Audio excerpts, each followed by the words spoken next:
Москва шаарында россиялык футболчу Павел Погребняктын жубайы кыргызстандык таксистти чаап жиберди. Бул тууралуу бүгүн 11-январда Sport.ru басылмасы жазды.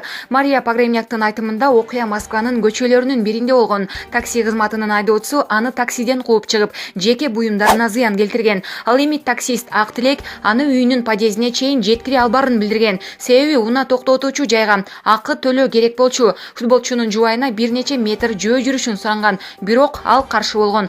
Андан соң экөө кайым айтышып, Мария таксистин кулак тушуна чаап жиберген деп айтылат басылманын маалыматында.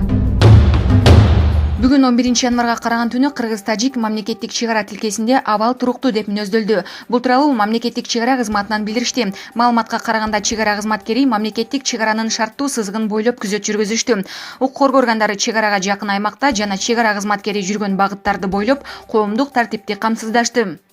Түн ичинде мал менен Тажикстан Республикасынын аймагында болжол менен мергенчилик куралдан ок атылган үндөр угулуп турду. 11-январда болжол менен саат 12:40 Баткен облусунун Баткен районунун 4 көчө жергесинде Баткенге бара жаткан Кыргызстандын жаранына тиешелүү Volvo үлгүсүндөгү унааны Тажикстандын жарандары таш менен ургулап, жүк ташуучу унаанын маңдайкы айнегин талкалашкан. Баткен облусунда жайгашкан чек ара тарамдары күчөтүлгөн тартипте кызмат өтөөнү улантышууда деп айтылат маалыматта.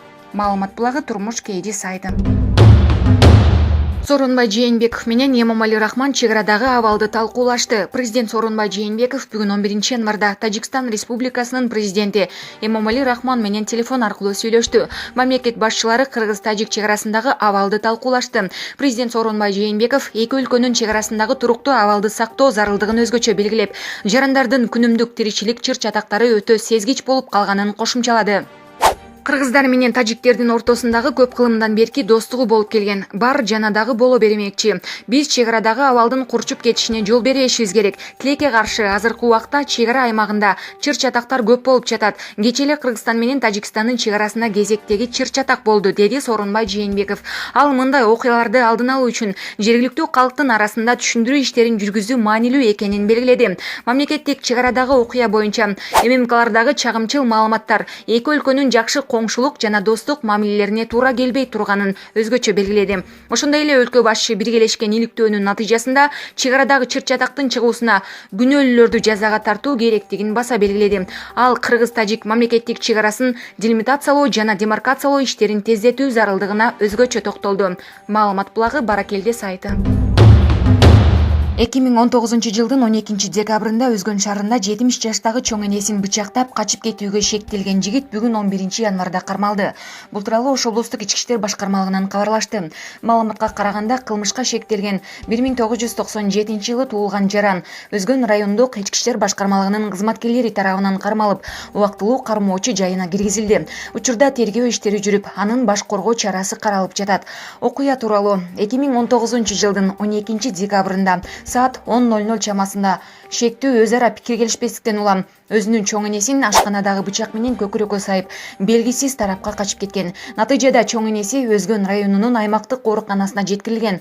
Бул факты боюнча жыйналган материалдар 2019-жылдын 12-декабрында Кыргыз Республикасынын Жазык кодексинин 266-беренесинин 2-бөлүмүнүн 2-пункту менен Өзгөн райондук ички иштер башкармалыгынын кылмыштардын жана жоруктардын бирдиктүү реестрине катталып, сотко чейинки өндүрүшкө алынган. Кылмышка шектүү жигитти кармоо максатында 2019-жылдын 27-декабрында тергөө кызматы тарабынан издөө жарыяланган. Иликтөөнүн жүрүшүндө шектүү Россиядан Кыргызстанга 2019-жылдын 9-декабрь күнү келгендиги такталган.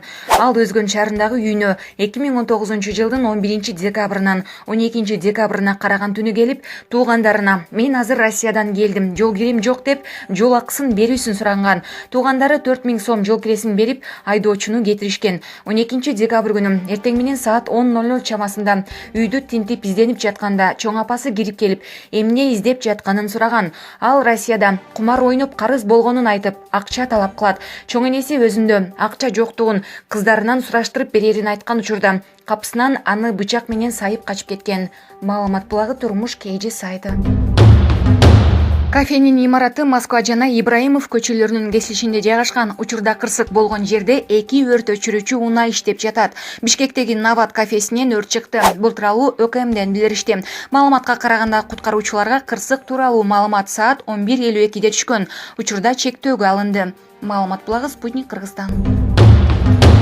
Бүгүн 11 январга караган түнү Ак жол унаа жолу көзөмөл өткөрмө пунктунда Казакстандын дипломаттары катышкан окуя болду.